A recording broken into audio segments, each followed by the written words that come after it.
आपके फ़न और आपकी शख्सियत के ताल्लुक़ से कुछ तासुरात बयान करें। मैं सबसे पहले माहिर मंसूर साहब से गुजारिश करूँगा कि वो आएँ और अपने तासुरात पेश करें। जनाब खलील मोहम्मद साहब के फ़न और उनकी शख्सियत पर इख्तिसार से ही काम लें, बेहतर है। सदर मोहतरम डॉक्टर अजय कुमार सिंह साहब, रौनक महफिल और मेरे दोस्त जनाब खलील मामून साहब, मेहमानान खुसूसी अकील अहमद साहब और माजुद्दीन खान साहब, कन्नड़ उर्दू के शोराए किराम, सामईन किराम, आप सबकी खिदमत में मेरा आदाब, सलाम, नमस्कार। हुकूमत हिंद की तरफ से मिनिस्ट्री ऑफ कल्चर के ज़ेर एहतमाम जो इदारा है गालिब इंस्टीट्यूट की तरफ से मुल्क का बावखार गालिब अवार्ड का मुस्तहक़ करार दिए जाने पर खलील मामून साहब की खिदमत में मैं फिर से मुबारकबाद पेश करता हूँ। मैंने हमेशा महसूस किया है कि खलील मामून साहब को ऐसे बहुत सारे बड़े बड़े अवार्ड बहुत पहले मिलने चाहिए थे। खैर, अल्लाह की मर्ज़ी, जैसा कि अभी आपने समाअत फरमाया, खलील साहब फरमा रहे थे कि जो भी है वो अल्लाह की देन है। अल्लाह जब चाहता है, जिसे देना चाहता है, कब देना चाहता है, वो अल्लाह बेहतर जानता है। हाज़रीन, उनके बारे में ये कहना कि वो कैसे थे, उनकी कारकर्दगी कैसी है, उनका मेयार क्या है, खलील साहब के बारे में बोलना सूरज को चाहिए दिखाना है। खलील साहब बैक वक्त शायर भी हैं, नक़ाद भी हैं, मुतरजिम भी हैं, मुबस्सिर भी हैं, मुखर्रिर भी हैं। कर्नाटक की जिन शख्सियात को शुमाली हिंदुस्तान में, उर्दू दुनिया में ज़्यादा याद किया जाता है, वो उनके नाम उन्हें उंगलियों पे गिना जा सकता है। उनके नाम एक तो मुमताज़ शीरी है, फिर महमूद अयाज हैं, खलील मामून साहब हैं, इकराम बाग हैं, हमीद अल्मास साहब। इनके नाम मैंने नॉर्थ इंडिया में सुने हैं, बहुत अदब एहतराम से इनका नाम लिया जाता है। जब भी कर्नाटक का नाम लिया जाता है तो इनका नाम इनवेरिएबली इनका नाम लिया जाता है। एक ख़ास बात यह है, शीरी, मुमताज़ शीरी को एक तनक़ीद निगाह नक़ाद की हैसियत से बहुत ऊंचा मर्तबा हासिल है। महमूद अयाज को मुदीर सौगात की हैसियत से उन्हें शनाख्त बनाई और बहुत नाम कमाया। उनकी एक अलग फील्ड उनकी। हमीद अल्मास साहब ने गज़लें लिखी, नज़में लिखी, इकराम बाग ने जदीद अफसाने लिखे, नाम कमाया उन्होंने। मगर इन तमाम क्वालिटीज़ जो यकजा हो गई वो खलील मामून साहब में ही। आला दर्जे के शायर और उसमें प्रोज पोएम्स लिखने में उनका शुमार पूरे बर्रे सग़ीर में या उर्दू दुनिया में उन्हें नाम लिया जाता है तो प्रोज पोएम के ताल्लुक से उनका नाम लिया जाता है कि सर फहरिस्त है उनका नाम। तनक़ीद निगार ऐसे कि अच्छे अच्छों के पसीने छूट गए हैं। मैंने देखा है, सुना भी है कि बड़े लिखने वाले फ़नकारों की तख्लीक़ात पर भी इनके जो कमेंट्स रहे हैं उसे चैलेंज करने की ज़रूरत उन्होंने महसूस नहीं की। उनमें इतनी जुर्रत नहीं थी कि पलट कर जवाब देते। मैं उनके नाम लेना नहीं चाहूँगा, मगर मुझे खुद इस बात का अंदाज़ा है और खुद मैं उसका गवाह हूँ। उन्होंने कहा है कि खलील साहब ने हमारे बारे में जो लिखा है वो बिल्कुल सही लिखा है। We have gone through that and we are convinced that whatever he has written is okay, is correct, I agree. मुतरजिम की हैसियत से खलील साहब ने वो काम कर दिखाया है जो बहुत कम लोगों को ऐसा मौका मिला है। बटन रसल का ऐसे लिखा उन्होंने, ऐसे का तर्जुमा किया। हर्बर्ट रीड का प्ले उन्होंने उसका तर्जुमा किया। दूसरे भी तर्जुमे उन्होंने किए, फ्रेंच लैंग्वेज का किया, जर्मन लैंग्वेज का किया, कन्नड़ का किया, हिंदी का किया, अंग्रेजी से किया, कई ज़बानों के माहिर। मुतरजिम की हैसियत से उन्होंने जो छाप छोड़ी है वो एक अनमिट है और हमारी रियासत, न सिर्फ रियासत में बल्कि पूरे मुल्क में उनका नाम बसत एहतराम लिए जाने के बराबर है, लेना चाहिए। इतनी सारी क्वालिटीज़ उनमें जमा हो गई। इस एतबार से हमें फ़ख्र करना चाहिए कि हमारी रियासत में इतने अच्छे फ़नकार का जन्म हुआ, वो हमारे दरमियान हैं और वो एक न एक विजनरी बल्कि एक ट्रेंड सेटर की हैसियत से, एक पाथ ब्रेकर की हैसियत से उन्होंने नाम कमाया। और ऐसे दानिश्वर कि जो मनसूबा बनाते हैं खुसूसन उर्दू को और अदब को आगे बढ़ाने के लिए, तो ताज्जुब होता है कि इसे अमली जामा पहनाने के लिए क्या सोच रखा है। मिनटों में वो प्रोग्राम बनाते हैं और उसे रूह अमल लाने के लिए बाकायदा एक ऐसा मनसूबा, ऐसा प्रोग्राम बनाते हैं कि हैरान हो जाता है करने वाला। फ़आल शख्सियत, हर लम्हा उर्दू के बारे में, हर लम्हा अदब के बारे में सोचने वाले। कर्नाटक अकादमी के जब सदर बने तो उन्होंने ऐसे कारनामाए नुमाया अंजाम दिए कि पूरे कर्नाटक में ही नहीं बल्कि पूरे हिंदुस्तान में उनका एक मिसाली किरदार, उनका कोई कैरेक्टर सदर अकादमी का सदर हो तो खलील मामून जैसा हो।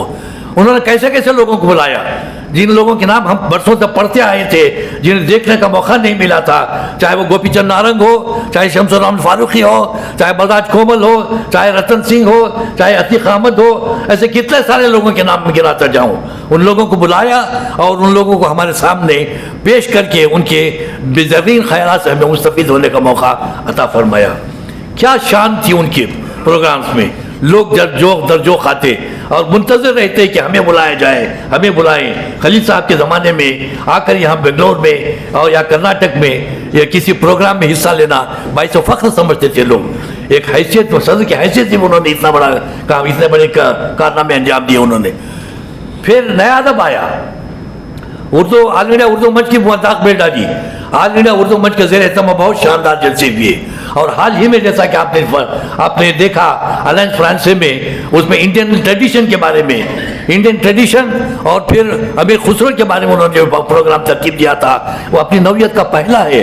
जो भी प्रोग्राम उन्होंने दिए हैं अपनी नौयत के सहरा उन्हीं के सर है। इससे पहले किसी ने ऐसा नहीं सोचा कि ऐसे प्रोग्राम भी होने चाहिए। मुख्तलिफ बहुत ही तनव है उनकी तबीयत में, सोचते हैं तो बिल्कुल अलग ढंग से सोचते हैं, सोचने का अंदाज ही बिल्कुल मुख्तलिफ है उनका।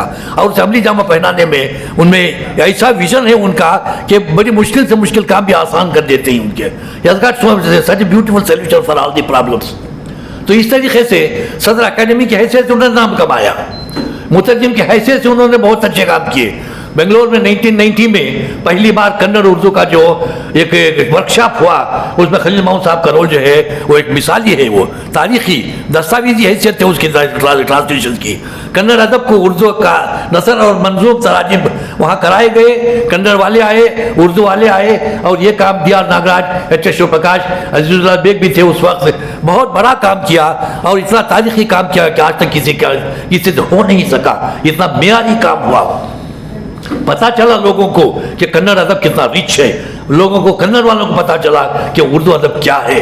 उसे कन्नड़ की किताब आई, उर्दू की एक किताब आई और खलील, उसका सेहरा जो है खलील मामून के सर है।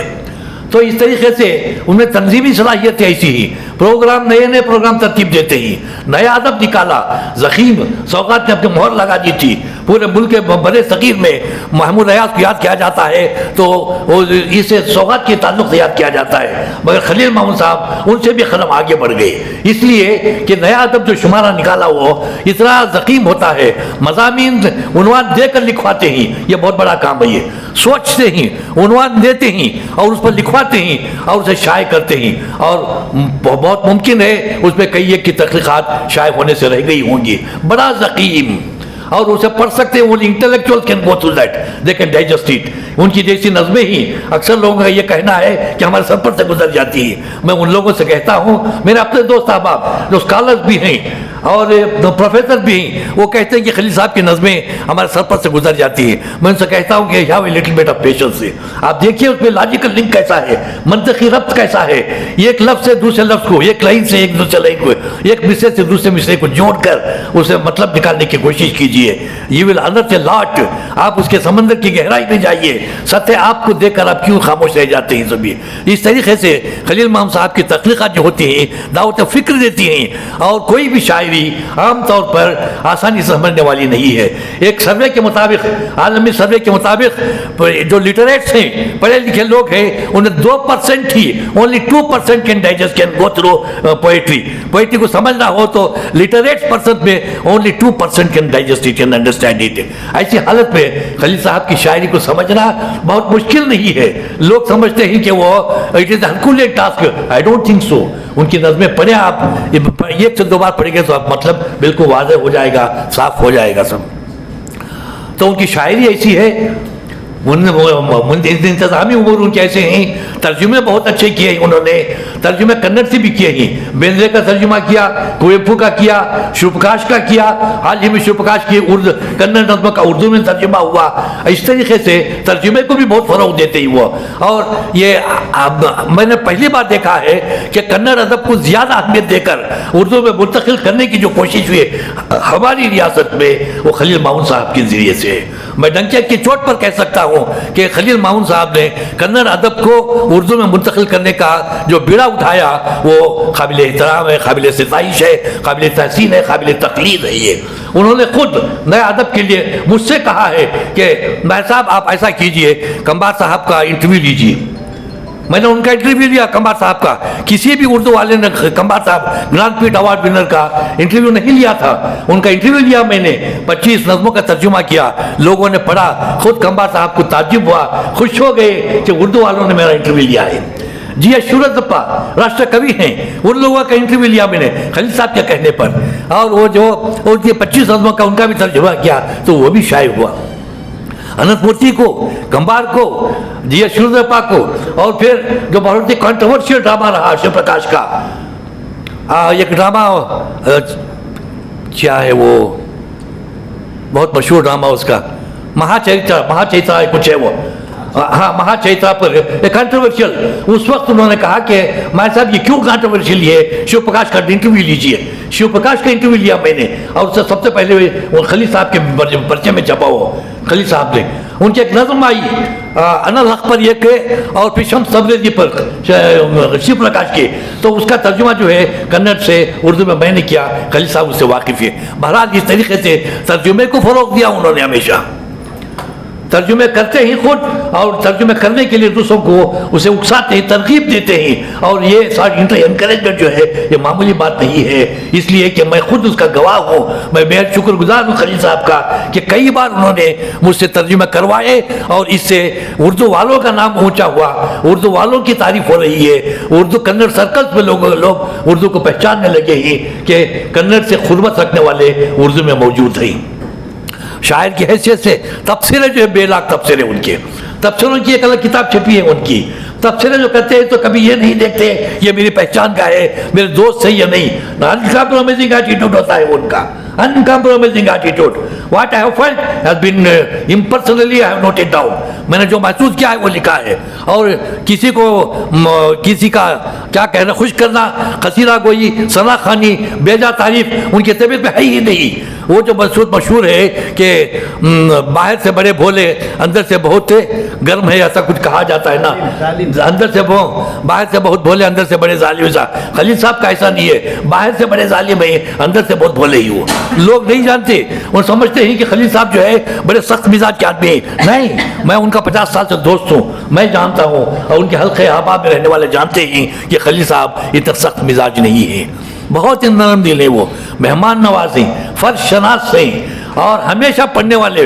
कभी कभी 2-3 घंटे रात तक, पूरी पता नहीं कितनी सारी रातें उनकी मुताले में गुजर गई हैं। कहाँ से लाए ऐसे लोग जो किताब मिलती है तो उसे ख़त्म करने तक नहीं रखते, पढ़ते ही, अंग्रेजी पढ़ते ही, वेद पढ़ते ही, बाइबल पढ़ते ही, कुरान पढ़ते ही, हदीस पढ़ते ही, श्लोक पढ़ते ही, वचनास पढ़ते ही, क्या क्या नहीं पढ़ते खलील साहब। हिंदी पढ़ते ही, अंग्रेजी पढ़ते ही, उर्दू पढ़ते ही, फारसी जानते ही। हमारे यहाँ उंगलियों पे भी नहीं गिने जा सकते वो लोग जो फारसी से वाकिफ़ है। खलील साहब शेर कोट करते हैं, बोलते ही, समझाते ही सभी।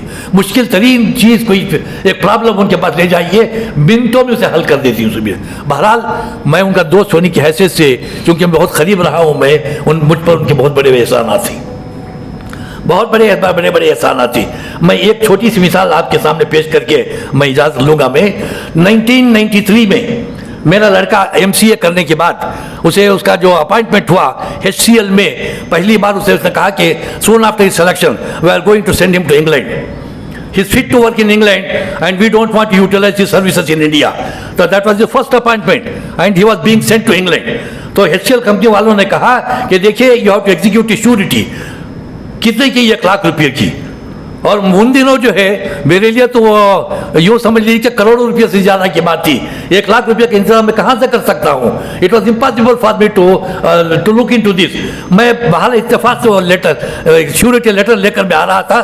खलील साहब जो है पुलिस हेडक्वार्टर में DIG से, मैं बैठा था वहाँ पर और एक कप ऑफ टी, मैं अक्सर उनके पास गया हूँ, साथ रहा हूँ। खलील साहब से बैठा था मैं, तो उन्होंने पूछा कागज़ क्या है आपके हाथ में? मैंने कहा कि खलील साहब मेरे बेटे का ऐसा सिलेक्शन हुआ है, they want to send him to England and before that they want me to execute an surety of 1 lakh. उन्होंने कहा कि वो लाइए। 1 लाख मैंने नहीं कहा, दानिस्ता तौर पे नहीं, मेरे जहन में आई ही नहीं, ये श्योरिटी है। उन्होंने कहा कि लाइए देखता हूँ। मैंने वो लिया, उन्होंने पढ़ा ही नहीं, दस्तखत कर दिए और PA से कहा कि इस पर सील डाल के दे दो। मैं हैरान रह गया। मैंने कहा कि खलील साहब ये आपने क्या किया? आपको पता है कि श्योरिटी कितने की है? मुझे उसका इल्म नहीं है। आपने मैं देखा नहीं, आप देख लेते 1 लाख रुपए की श्योरिटी है, वो आपने साइन कर दिया, आपने सील लगा दी, उस मोहर लगा दी उस पर। उन्होंने कहा कि 1 लाख क्या, उससे ज्यादा भी अगर होता तो मैं आंखें बंद करके मैं साइन कर देता। कितना बड़ा एहसान उन्होंने मुझ पर किया। ये मदद करने की ये बात है। मैं उनके दफ्तर में हमेशा गया हूँ। मैं जहाँ कहीं रहे, वो भद्रावती हो, चित्रदुर्गा हो, हासन हो, मैसूर हो, बेंगलुरु हो, वो जहाँ अलसूर में यहाँ रहे, जहाँ कहीं वो रहे, मैं उनके दफ्तर गया हूँ। मैं काफ़ी वक्त गुजारा है उनके साथ। मैंने देखा है कि पुराने जहाँ कहीं वो काम करते थे, उनके जेरे उनके मातहतीन जो थे, कोई ड्राइवर है, कोई क्लीनर है, कोई दूसरा आदमी है, वो आता तो सबसे पहले वो पूछते उसे कि कैसे आए हो? जाने के लिए तुम्हारे पास पैसे देकर भेजते, उनको खिला पिला कर भेजते, और उनकी जो भी उनकी दरखास्तें होती उसे मंजूर करते हुए थे। क्या अच्छा ट्रीटमेंट था उनका। मैं हैरान था कि इतना बड़ा अफसर इस हद तक मैं सो अकोमोडेटिव। बहरहाल उनकी बहुत सारी खूबियाँ हैं, मैं गिनाता जाऊँ तो I can speak a lot hours together about Khalil Bawan sahab, मगर नहीं, मौका बहुत कम है, यहाँ पर वक्त बहुत कम है। दूसरे अहबाब भी उनको बोलना चाहिए, उन्हें मौका तक रहे होंगे। इसीलिए मैं एक नज़्म खलील साहब का तारीख का इल्म, मजहबों का इल्म, जोग्राफिया का, शख्सियात का, हालात का, दुनिया का, आलमी अदब, दुनिया भर के बड़े बड़े मौरिखीन, बड़ी बड़ी शख्सियतें, उन लोगों के बारे में entire information on the tip of his टंग।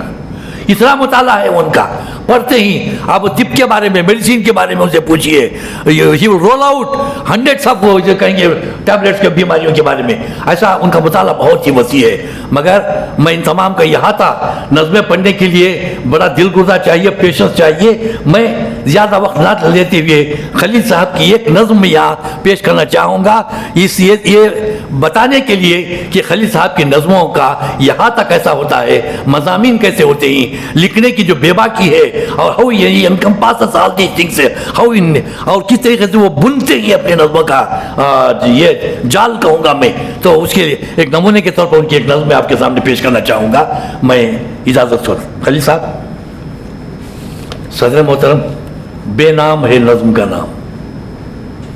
खलील साहब की एक नज़्म जो मुझे बेइंतहा पसंद है। मैं इब्राहिम नहीं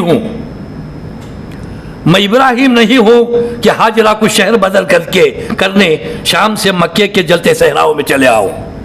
मैं इब्राहिम नहीं हूं कि हाजरा को शहर बदल करने शाम से मक्के के जलते सहराओं में चले आऊं, और वो भी सारा के हुक्म बरदारी में। मैं इब्राहिम नहीं हूं कि चला जाऊं अपने बेटे के हमरा एक अंधे के खुदा की फरमा बरदारी में, अपने बेटे को कुर्बान करने। मैं इस्माइल नहीं हूँ कि जिसकी एड़ियों की रगड़ से चाहे जमजम फूट पड़ा था। मैं इस्माइल नहीं हूँ कि बाप का हुक्म मानते हुए फौरन कुर्बानी के लिए तैयार हो जाऊँ। मैं वो शैतान भी नहीं हूँ कि जिसने इब्राहिम का रास्ता रोका था। मैं वो शैतान भी नहीं हूँ जिसने इब्राहिम का रास्ता रोका था। और आज जिसे कंकरियाँ मार मार कर तुम खुश होते हो, मैं वो खुदा भी नहीं हूँ कि जिसने ऐन कुर्बानी के वक्त इब्राहिम के आगे एक दुम्बा डाल दिया था। मैं उस कहानी या हकीकत का किसी भी तरह हिस्सा नहीं हूँ। मैं उस कहानी या हकीकत का किसी भी तरह हिस्सा नहीं हूँ। मैं कोई हिस्सा नहीं हूँ।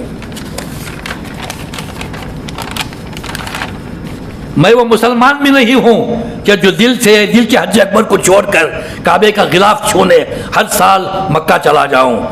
मैं उनमें से भी नहीं हूँ कि जो मोटे मोटे बकरों की तलाश में निकल पड़ते हैं और कुर्बान करके गोश्त अमीर और उमरा में तकसीम करते ही अपने नफ्स को आज़ाद छोड़कर मैं उन लोगों में भी नहीं हूँ जो जौक दर जौक ईदगाहों में चले आते हैं सफ़ेद कपड़े पहनकर और इतर लगाकर मुझे 6 जायद तकबीरों के साथ खुदा को याद कर दे।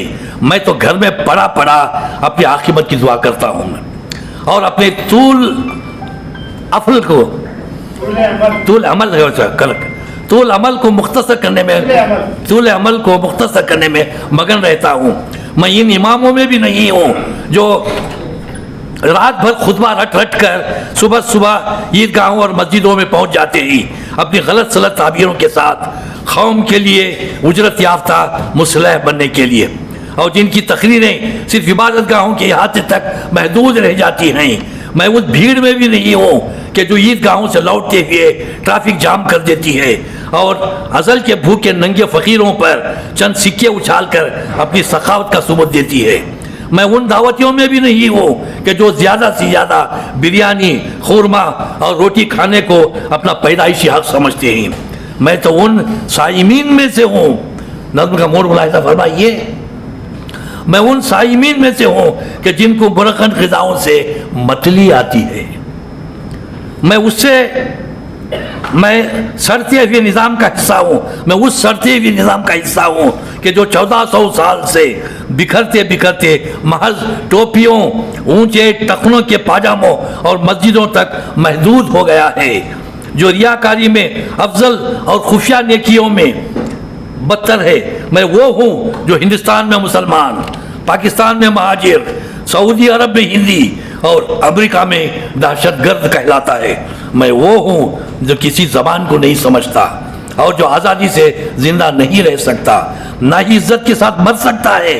मैं वो हूँ जिसके शेर रद्दी की टोकरी की नज़र हो जाती है। मैं वो हूँ जिसके शेर रद्दी की टोकरी की नज़र हो जाते हैं और जिसके दीवान घुन लगी अलमारी में अपने नज़र आतिश होने का इंतज़ार कर रहे हैं। मैं अब अपनी ज़ात सिफात की कुर्बानियाँ दे रहा हूँ।